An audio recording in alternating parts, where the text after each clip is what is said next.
Good morning students. आज हम BA प्रथम वर्ष के द्वितीय प्रश्न पत्र के अंतर्गत डॉक्टर अंबेडकर के आर्थिक चिंतन के संदर्भ में अध्ययन करेंगे। डॉक्टर अंबेडकर उन पहले भारतीयों में से एक हैं जिन्होंने अर्थशास्त्र में औपचारिक शिक्षा पाई और ज्ञान की इस शाखा अर्थशास्त्र का अध्ययन एवं उपयोग किया। डॉक्टर अंबेडकर अर्थशास्त्र एवं विधि के अच्छे ज्ञाता होने के कारण उन्होंने तत्कालीन समस्याओं जैसे भूमिहीन मजदूरों, छोटी जोतों, महार वेतन, सामूहिक कृषि, भूमि कर और जमींदारी प्रथा के उन्मूलन आदि पर अपने विचार व्यक्त किए। उनके द्वारा जो विचार व्यक्त किए गए उनको हम निम्न रूप से दे सकते हैं विभिन्न शीर्षकों के अंतर्गत। जैसे सबसे पहले हम देखते हैं कृषि संबंधी विचार।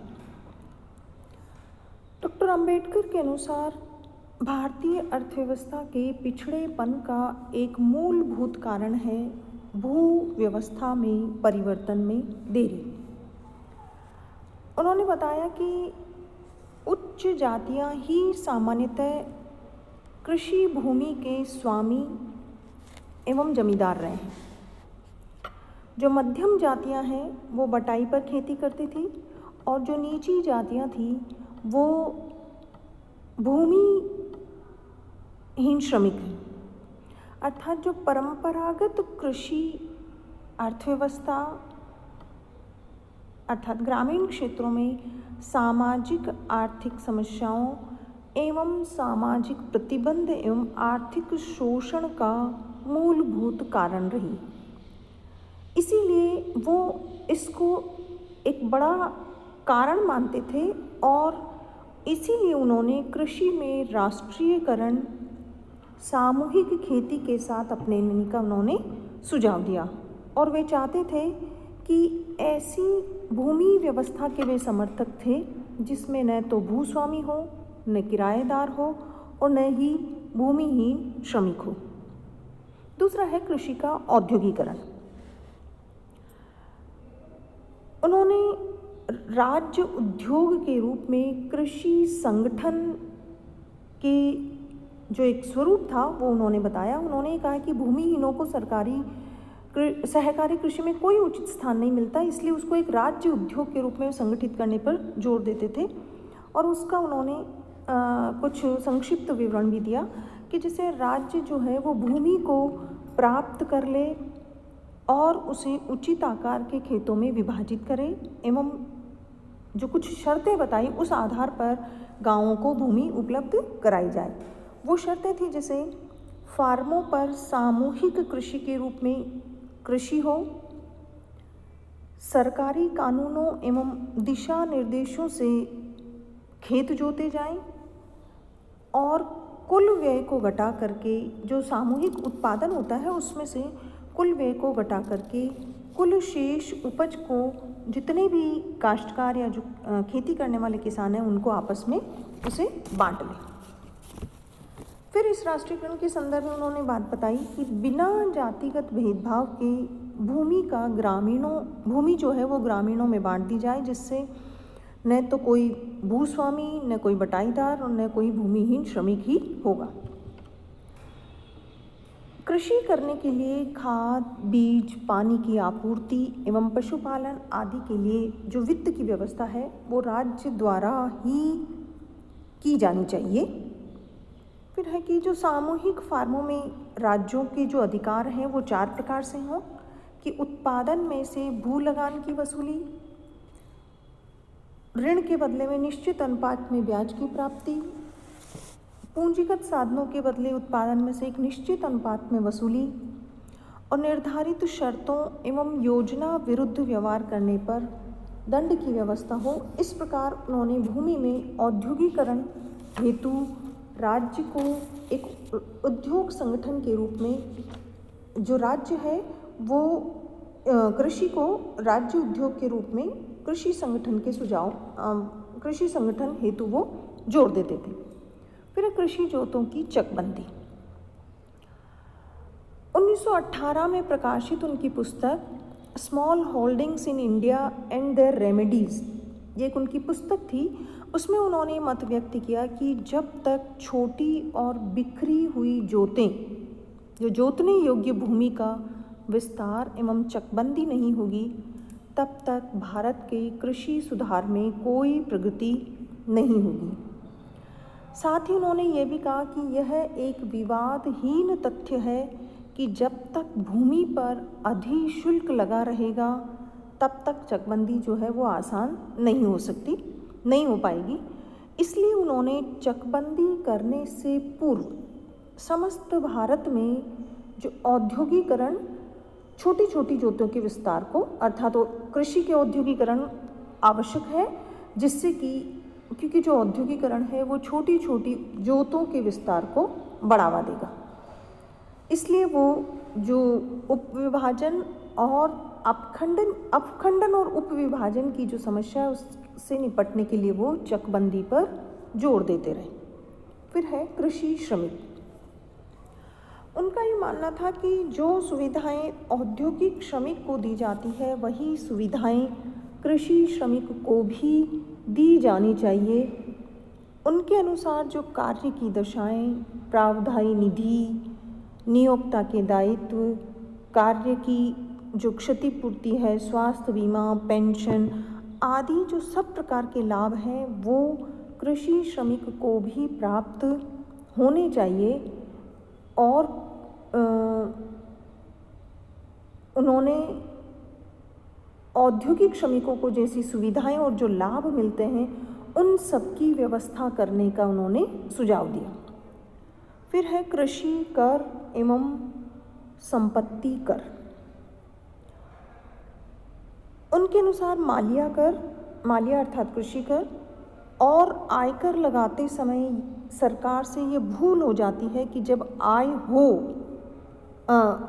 भूल हो जाती कि आयकर तो केवल उसी समय देना पड़ता है जबकि आय होती, परंतु जो भूमि का जो कृषि कर है वो हर किसी को देना पड़ता है, चाहे वो छोटे किसान हो या जागीरदार हो। तो वो ये मानते थे कि चाहे 1 एकड़ भूमि हो, चाहे 2 एकड़ हो, चाहे भूमि की फसल हो या न हो, जो किसान है उसको तो मालिया, जो निर्धन किसान है उसको तो वो कृषि कर है वो मालिया देना ही पड़ता है, तो जो कि वो गलत है। इसके साथ ही वो संपत्ति बिल का भी विरोध करते थे। वह संपत्ति कर बिल के विरोधी नहीं थे, परंतु उनका ये मानना था कि संपत्ति कर लेने में जितना खर्च आएगा उतनी उससे आय नहीं हो सकेगी। इसलिए उन्होंने यूरोप की अंधी नकल करने वाली जो स्थिति थी उसको उन्होंने गलत माना।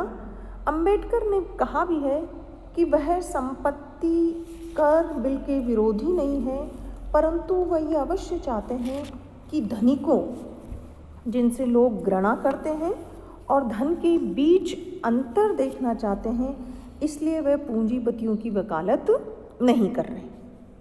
फिर है किसानों के हित संबंधी विचार। उन्होंने 1938 में एक ज्ञापन जो मुख्यमंत्री को दिया था उसमें किसानों के हित के लिए उन्होंने कुछ मांगे की थी, उसका उन्होंने उस बिल में समावेश किया, वो उस ज्ञापन में समावेश किया। वो थी कि खेतीहर मजदूरों का न्यूनतम वेतन निश्चित किया जाना चाहिए, किसान के लगान के साथ ठेके की जो राशि है वो माफ़ की जाए, और जो छोटे किसान हैं उनको सिंचाई आदि की वसूली में आधी रकम की छूट दी जाए, और बेगारी प्रथा को समाप्त किया जाना चाहिए। अर्थात उन्होंने कृषि से संबंधित इन सब विचारों के माध्यम से कृषि में सुधार, अर्थात वो कृषि के राष्ट्रीयकरण के कृषि के राष्ट्रीयकरण से संबंधित विचार उनके इस प्रकार के थे, अर्थात कृषि के औद्योगिकरण से संबंधित उनके विचार इस प्रकार के थे। अब हम देखते हैं औद्योगिकरण संबंधी विचार।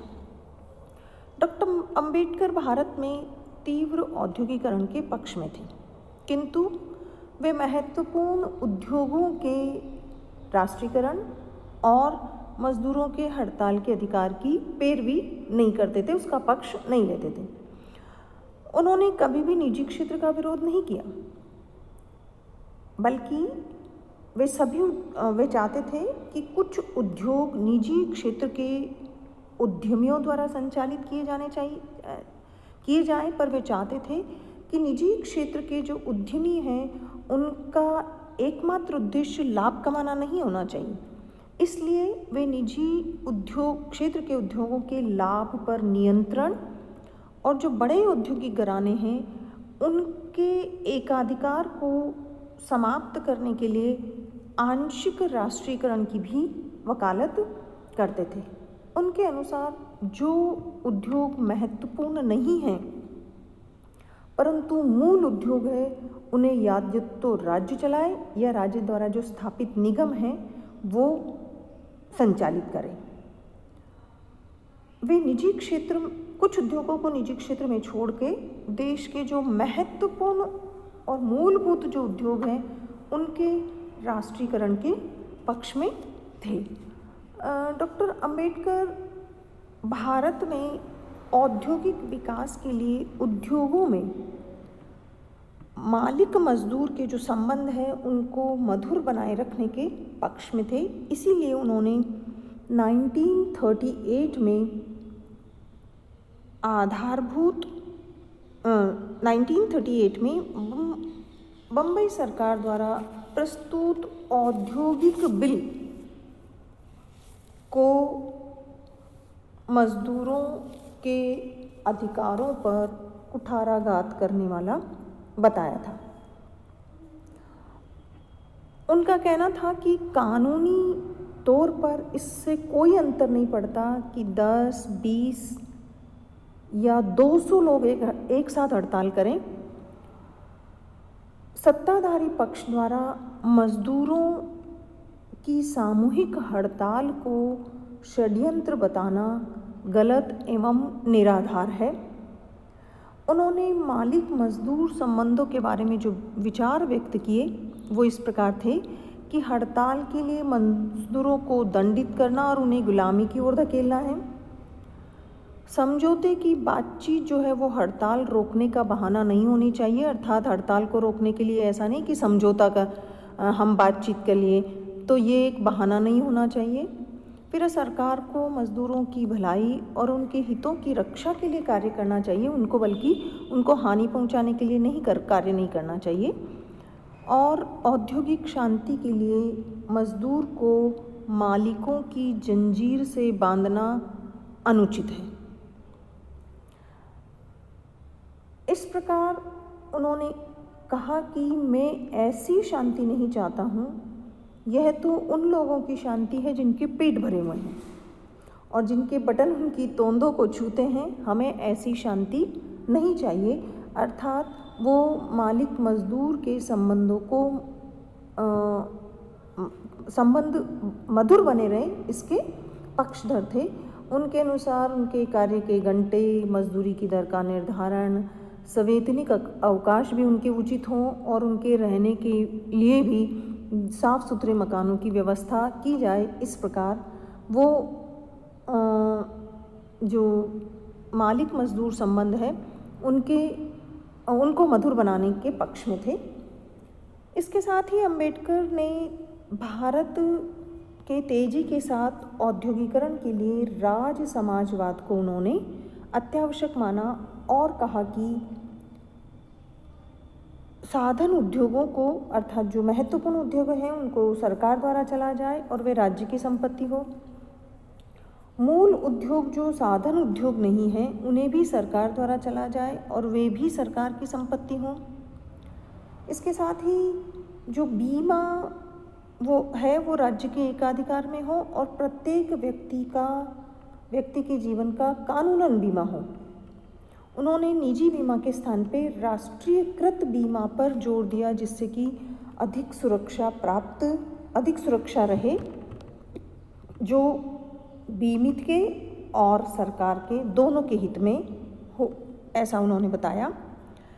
कृषि राज्य उद्योग हो और इसके साथ ही जो सरकार है वो वैयक्तिक पुरुषों से अर्थात निजी उद्यमियों से ऐसे उद्योग, बीमे और कृषि भूमि के समूचे अधिकार को प्राप्त कर लें। इस प्रकार अंबेडकर ने मजदूरों के संगठन और उनकी भलाई को एक निश्चित और एक ऐतिहासिक दिशा दी। अब हम देखते हैं कि उनकी सामाजिक सुरक्षा से संबंधित विचार क्या थे। अंबेडकर के अनुसार मजदूरों को अति निर्दयी शर्तों और परिस्थितियों में काम करने को विवश होना पड़ता है। न तो उद्योगों में उनका कोई निश्चित वेतन था और न ही कोई सेवा शर्तें उनकी निर्धारित थी।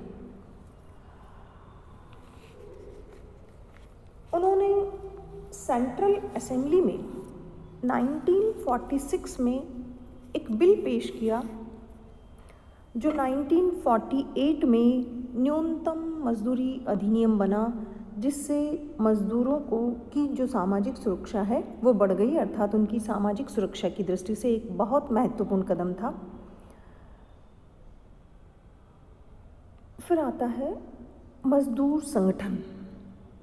डॉक्टर अंबेडकर मजदूरों की हितों की रक्षा के लिए मजदूर संगठनों की स्थापना और उनको मान्यता देना जरूरी मानते थे, उचित मानते थे।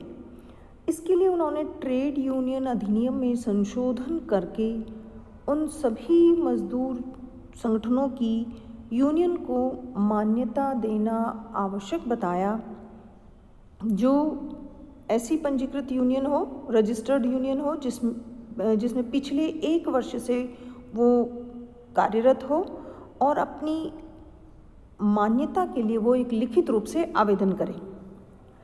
डॉक्टर अंबेडकर के प्रयासों से 1946 में लेबर ब्यूरो कार्यालय की स्थापना हुई, जिसका काम था कि मजदूरों के काम, मजदूरों की दशा, उनकी समस्याएं, उनकी मांगों की जानकारी करना था, ताकि वो सरकार को और समाज को मजदूरों के प्रति, ताकि सरकार और जो समाज है वो मजदूरों के प्रति अपनी जिम्मेदारी को निभा सके।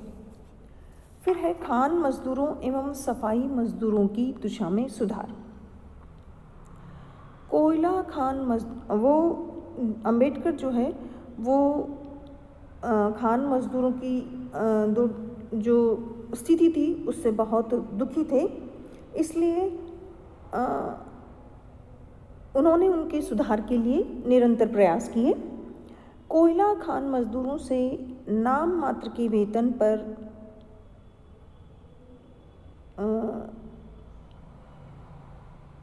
काम लेना, उनकी सुरक्षा का कोई प्रबंध नहीं और उनकी दशा सुधारने के लिए कई कदम उठाने पर उन्होंने जोर दिया। इसके साथ ही स्त्री मजदूरों को वेतन के साथ साथ प्रसूति अवकाश की सुविधा दिलाने का भी उन्होंने कार्य किया। सफाई मजदूरों को राहत दिलाने के प्रयासों में उन्होंने दिल्ली नगर पालिका के सफाई मजदूरों के विरुद्ध उन्होंने नियमों को समाप्त करवाया और उनके संगठन की, अर्थात सफाई मजदूर संगठन की स्थापना करने में उन्होंने सहायता की। म्युनिसिपल कामगार यूनियन का गठन भी डॉक्टर अंबेडकर के नेतृत्व में हुआ था।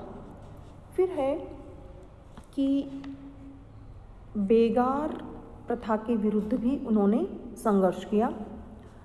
डॉक्टर अंबेडकर इसके सख्त विरोधी थे। बेगार अर्थात जिनको बिना मजदूरी के जिनसे काम लिया जाता था उसके वो प्रबल विरोधी थे। उन्होंने 19 मार्च 1928 को बेगार प्रथा के विरुद्ध अपना संघर्ष प्रारंभ किया और बम्बई मौरूली जमींदारी कानून में संशोधन हेतु उन्होंने एक बम्बई विधान परिषद में एक बिल पेश किया, जिसमें उन्होंने सरकारी काम के लिए महारों से बेगार लेने की प्रथा का समापन करना था।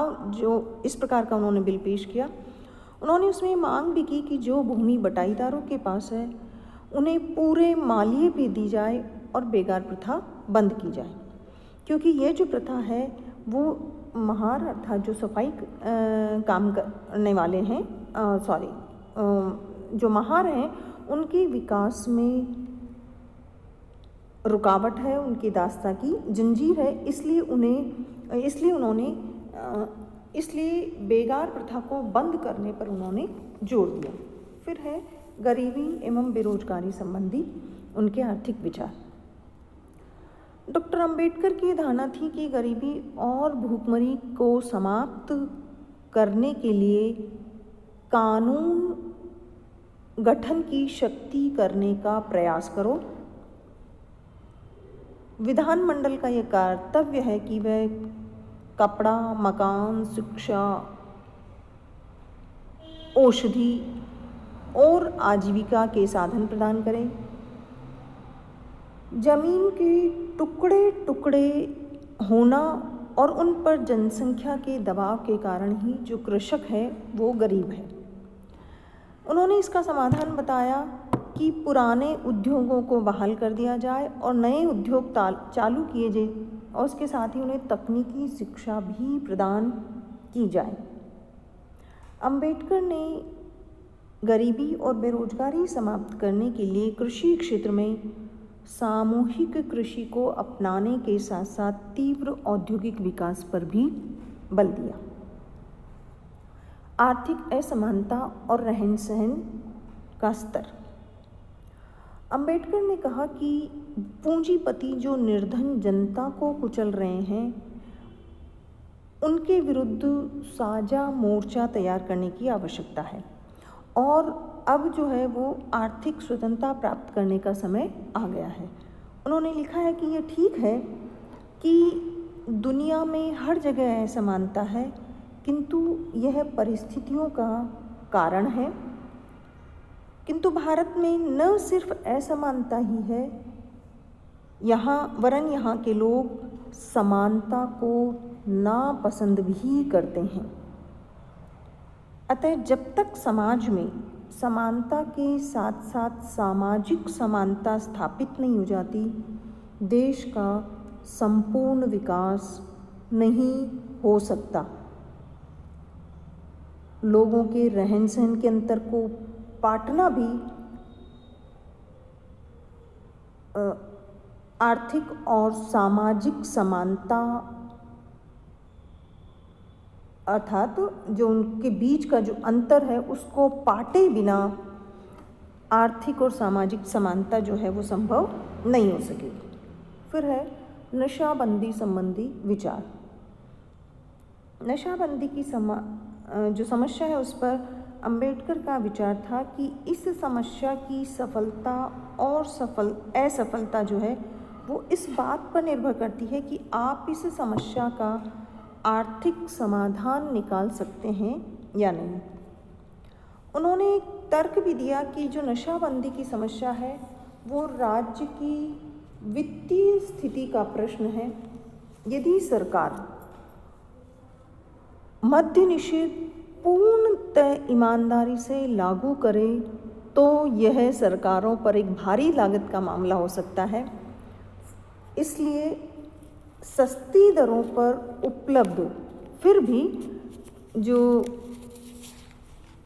लोग हैं वो सस्ती दरों पर उपलब्ध अवैध शराब पीना बंद नहीं करेंगे। इसलिए उनका मत था कि यदि सरकार वास्तव में नशाबंदी लागू करना चाहती है तो उसे उदार नीति अपनानी चाहिए और इसे जनता की इच्छा पर छोड़ देना चाहिए कि वे अवैध शराब का सेवन नहीं करें।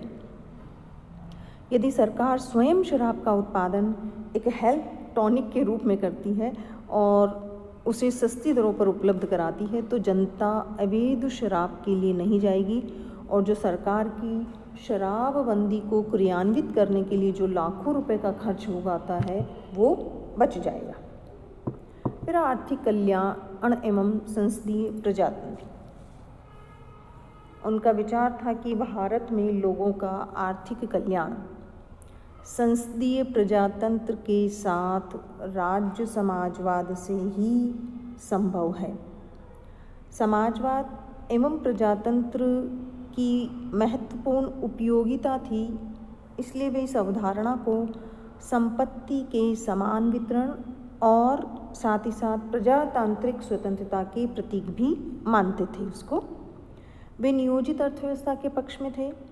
उन्होंने संसदीय प्रजातंत्र में तानाशाही को रोकने के लिए संविधान के कानून की ज़रूरत पर जोर दिया, जिससे कोई भी दल बहुमत के आधार पर उसमें अपनी इच्छा या अपनी नीति के अनुसार परिवर्तन नहीं कर सके। फिर है सार्वजनिक वित्त। उनके सार्वजनिक वित्त संबंधी विचारों की झलक उनकी जो विभिन्न ग्रंथ हैं, अर्थात ब्रिटिश भारत में साम्यवादी वित्त का प्रादेशिक विकेंद्रीकरण, इसमें उन्होंने तत्कालीन वित्त व्यवस्था में प्रादेशिक विकेंद्रीकरण पर ध्यान आकर्षित किया, और दूसरी ओर बीमा व्यवसाय के राष्ट्रीयकरण द्वारा वित्तीय संसाधन जुटाने की भी सलाह दी। नशाबंदी के क्रियान्वयन में भी सरकार को उसकी वित्तीय लागत का ध्यान रखने का संकेत दिया। इसके साथ ही उन्होंने अपनी एक पुस्तक रुपए की समस्याएं, प्रॉब्लम्स ऑफ द रूपी में भी उन्होंने भारतीय रुपये के मूल्यों की समस्याओं पर ध्यान दिया था। इस प्रकार डॉक्टर अंबेडकर का आर्थिक चिंतन बहुत ही व्यापक और व्यवहारिक था। उन्होंने उसे